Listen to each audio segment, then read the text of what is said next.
Hello, everyone. Um, Thank you for tuning in to another one of my videos. So in today's video, I'm actually going to be covering three sermons from the abolitionist movement that I actually found in the Hathi Trust archives. The first is Stephen Montfort Vale's "The Church and the Slave Power" from 1860. Uh, Another is from Henry Ward Beecher, called "War and Emancipation." And then there's another one called The Proclamation of Freedom from Nathaniel Hall, which was from January 4th, 1863. So I wanted to cover these distinct sermons because the they demonstrate how the they demonstrate a good sample or context of how abolitionists preached against slavery using differing perspectives. So, in Nathaniel Hall's Proclamation of Freedom, um, it's often discussed how Abraham Lincoln and the North in general did not consider emancipation a war aim. And so that's can be viewed from the human context, but Nathaniel Hall actually talks about how it was man's intent just to preserve the Union, but it was God's intent to destroy slavery through the war. So there's actually a lot of providential language in that particular sermon, and that's just 3 days after the Emancipation Proclamation, which I found pretty astounding. So that was interesting.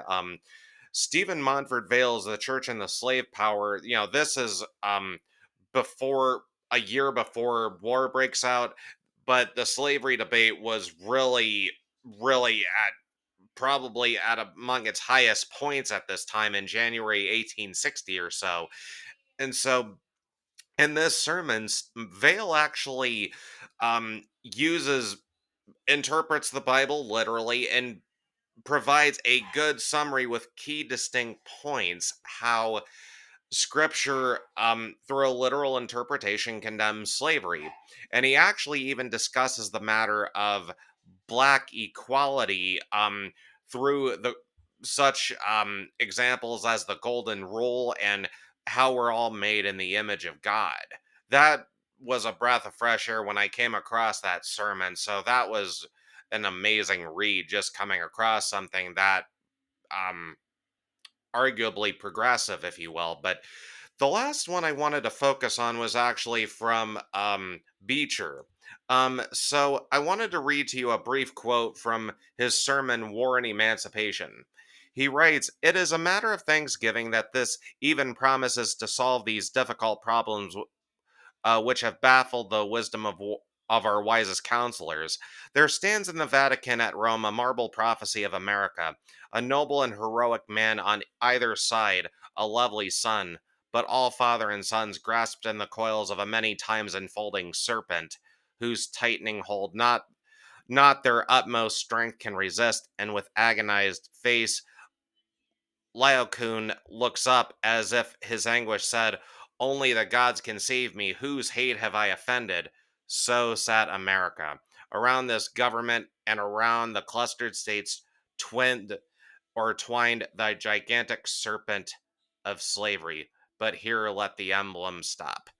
So with Beecher, he was known for preaching about the love of God, but he really incorporates a lot of symbolism here, and I found that example pretty interesting. So this was just a video to provide you some firsthand perspectives of how abolitionist ministers, white abolitionist ministers in particular, really preached against slavery. So I hope you found this video and analysis interesting, and until next time, take care and have a great night, everyone.